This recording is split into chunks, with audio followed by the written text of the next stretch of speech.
India में अगर तुम्हें स्टार्टअप करना है तो सबसे इजी तरीका ये है कि तुम्हें रोड साइड पर एक पानी से भरा हुआ पॉट रख देना है और उस रखे हुए पॉट के बाजू में तुम्हें बैठ जाना है एक बाबा बनकर। जब लोग वो पानी का पॉट देखेंगे तो जाहिर सी बात है वो पानी पीने के लिए आएंगे और पानी वही लोग पीने आएंगे जो पानी की बोतल को अफोर्ड नहीं कर पाएंगे। और जब वो लोग पानी पीने आएंगे तो जाहिर सी बात है वो बाबा के आगे सर झुकाएगा आशीर्वाद लेने के लिए, और वो बाबा आशीर्वाद देगा और ये बोलेगा सब ठीक हो जाएगा, जो भी तुम्हारा काम रुका हुआ है वो पूरा हो जाएगा। क्योंकि हमारे इंडिया में अब बाबा को दूसरा भगवान मानने लगे हैं, और जब उस व्यक्ति का काम किसी और वजह से पूरा होने ही वाला होता है तो वो उसका पूरा क्रेडिट दे देता है उस बाबा को, जिस चक्कर में और लोग देखते हैं और उन्हें यही लगता है कि इस बाबा के आशीर्वाद में कोई शक्ति है, और यही देखकर उस बाबा के और फैंस बन जाते हैं। अब ये कहानी मैंने तुम्हें इसलिए बताई क्योंकि आजकल हमारे इंडिया में यही चल रहा है। इंडिया में अगर कोई सक्सेसफुल बिजनेस है तो वो है किसी के धर्म के साथ खेलना, लोगों की भावनाओं के साथ खेलना। क्योंकि तुम्हें पता है पब्लिक एक बार को खाना भूल सकती है, लेकिन जहाँ पर तुमने भगवान का नाम लिया तो तुम्हारे आसपास वाले 4 लोग और भगवान का नाम लेने लगेंगे। लेकिन इसमें कोई गलत बात नहीं है। लेकिन क्या होता है ना, आजकल छोटे छोटे बच्चे बाबा बन रहे हैं। स्कूल में ज्ञान लेने की वजह वो लोगों को ज्ञान दे रहे हैं, जबकि उन्हें पूरा खुद को ज्ञान नहीं है। और ऐसे ही लोगों के चक्कर में धर्म का मजाक बनाया जाता है। ये है दिल्ली में रहने वाला अभिनव अरोरा, जो कि एक 10 साल का बच्चा है। और अभी अभिनव अरोरा इतना ज्यादा ट्रेंड में चल रहा है कि उसकी फैमिली को 7 यूट्यूबर्स के अगेंस्ट कंप्लेन फाइल करनी पड़ी, क्योंकि उसके ऊपर इतनी रोस्ट वीडियोस बन रही है। उसे इतना ट्रोल किया जा रहा है इंस्टा पर जिसकी कोई लिमिट नहीं है। लेकिन वैसे ये तो कहता रहता था ना कि मुझे कोई फर्क नहीं पड़ता, मुझे फर्क नहीं पड़ता कि जमाना क्या कहता है। फिर आखिर में क्यों इसने उन यूट्यूबर्स के अगेंस्ट कंप्लेन फाइल करी? तो क्या आप सुनने में आ रहा है कि जो लोग आपके खिलाफ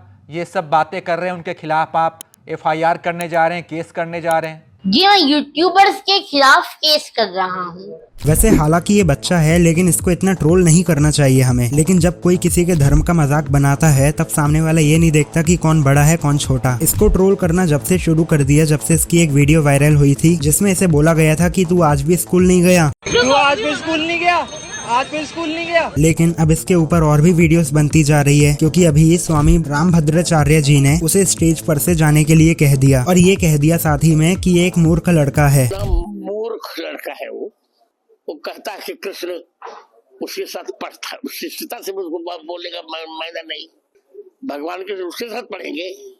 मैंने तो वृंदावन में उसको बहुत डांटा था, क्योंकि ये वहाँ पर खड़े होकर कोई सत्संग नहीं कर रहा था, वहाँ पर ये ओवर एक्टिंग करके अपनी रील बनवा रहा था। लेकिन स्वामी जी ने इसकी रील बना दी। अब ये वीडियो के बाद अभिनव ने अपने आप को डिफेंस किया, ये कह के कि स्वामी जी ने मुझे कमरे में बुलाकर पर्सनली आशीर्वाद दिया था।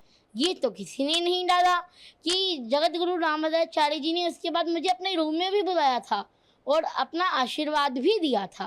तुम लोगों ने इसकी एक वीडियो देखी होगी जिसमें ये कहता है कि मेरी मम्मी नॉनवेज नहीं खाती लेकिन मेरे लिए चिकन जरूर बनाती है। मम्मी खाना बनाती है गरम गरम, खुद नॉनवेज नहीं खाती लेकिन मेरे लिए चिकन बनाती है। और जब यही सवाल एक इंटरव्यू में इससे पूछा गया कि तुम चिकन खाते हो या नॉनवेज खाते हो, तो इसने जो अपनी एक संत की इमेज बनाई है उसे बचाने के लिए ये कहता है कि वो एक पोयम थी और मैं पोयम सुना रहा था। अब ये चिकन वाली क्या बात थी? आपकी माताजी आपको चिकन देती हैं? मैं आपको क्लियर कर दूं, मैं शुद्ध शाकाहारी हूँ। मैं प्याज लहसुन भी नहीं खाता, मैं सात्विक भोजन ही खाता हूँ।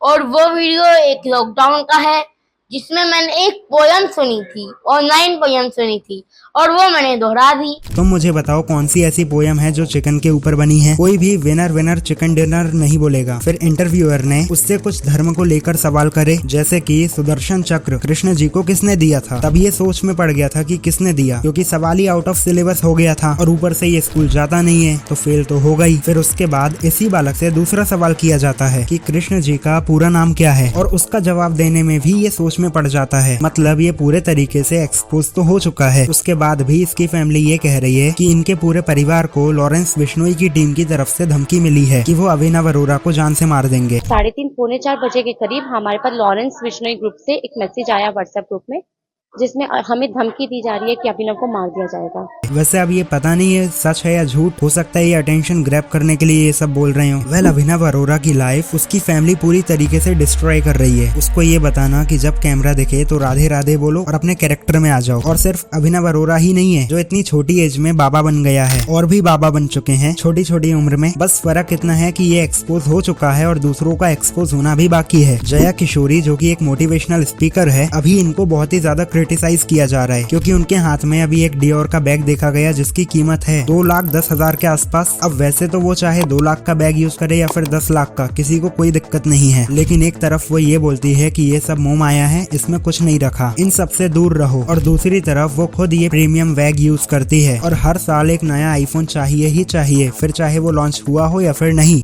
नहीं, मुझे फोन्स का बहुत शौक है। अच्छा। हाँ जी, पर मुझे हर नए मतलब जो नया निकलेगा मुझे चाहिए। मतलब दूसरों को इन सब से दूर करके खुद ये सब चीजों का प्रयोग कर रही है। जब ये वीडियो जया किशोरी की वायरल हुई तब उसने अपने आप को ये कह के डिफेंड किया कि ये कोई लेदर का बैग नहीं है, मैंने कस्टमाइज करवाया है और बैग पर मेरा नाम भी लिखा हुआ है। मैं कोई संत साधु या साध्वी नहीं हूँ, मैं भी एक नॉर्मल लड़की हूँ। अब ये तो गलत बात है ना कि तुमने अपना बिजनेस शुरू किया ये दिखा के कि तुम एक संत साधु जैसी लड़की हो जो दिन भर पूजा पाठ करती है, उसे दुनियादारी से कोई मतलब नहीं है। और जब तुम्हारे पास पैसे आने लगे तब तुम लोगों से ये कह रही हो कि मैं एक नॉर्मल लड़की हूँ, मैं कोई संत साधु आत्मा नहीं हूँ। अब इसकी ये स्टेटमेंट देने के बाद लोगों ने जो इसको ट्रोल करना शुरू किया, अब ऐसे लोगों को अगर हम लोग जैसे लोग एक्सपोज करें तो समझ में आता भी है, लेकिन यहाँ पर तो एक संत दूसरे संत को एक्सपोज कर रहा है, दोनों पोल खोलने में लगे हुए हैं। रूमाल में बाम लगा लेते, विक्स रूमाल बाम, अब वो बाम लगा के ऐसे। अच्छा, तो जब वनवास की कथा आती है तो रोना पड़ता है, अब आंसू निकलते नहीं है। अब भक्तों को कैसे पता लगेगा कि वनवास में राम जी जा रहे तो व्यास जी दुखी है, तो क्या करते हैं, उन्होंने बाम लगाई।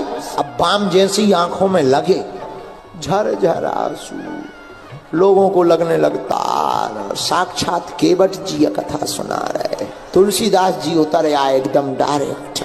ऐसा बताना नहीं चाहिए अपनी ठीक है, लेकिन हम बता देते हैं। देखो, गलती इसमें इनकी नहीं है, गलती उनकी है जो इनके भक्त बनते हैं, जो कि इनकी बातों में आसानी से आ जाते हैं। और देखना, ये एक ऐसा बिजनेस है जो कभी नहीं रुकेगा, क्योंकि इस वीडियो के बाद भी और भी वीडियोस बनेंगी इनके ऊपर, और इससे पहले भी कई सारी वीडियोस बन चुकी हैं और लोगों को तब भी समझ में नहीं आ रहा है, इनके भक्त बन के ही रहेंगे। लेकिन इसमें गलती उनकी भी नहीं है, गरीब आदमी के पास सिर्फ भरोसा ही होता है जो वो किसी के ऊपर कर सकता है, और ये लोग बस उसी का फायदा उठा लेते हैं। अभिनव अरोरा के इंस्टाग्राम के फॉलोअर्स 9.5 लाख के आसपास के हैं कुछ। उसे इनॉग्रेशन में बुलाया जाता है एक सेलिब्रिटी की तरह। अब ये लोग करते क्या हैं, शुरू तो करते हैं ये बिजनेस एक धर्म के नाम पर, लेकिन जैसे ही इनका बिजनेस प्रॉफिट में रन करने लगता है तब ये वही लग्जरी लाइफ जीने लगते हैं जैसे कि बड़े बड़े लोग जीते हैं, जैसे कि टीवी पर आना, लग्जरी प्रोडक्ट यूज करना, लग्जरी कार में घूमना और भी कई सारी चीजें करते हों। अब एक वीडियो देखो तुम लोग जिसमें कि लड़की की बॉडी में पेन हो रहा होता है और वो दर्द भगाने की जिम्मेदारी लेता है एक बाबा कि वो उसके दर्द को भगा देगा, लेकिन यहाँ पर उसकी शक्तियाँ कमाल नहीं कर पाती हैं, उल्टा उसकी बॉडी में ज्यादा ही दर्द होने लगता है। दर्द कहाँ हो रहा है? सर में।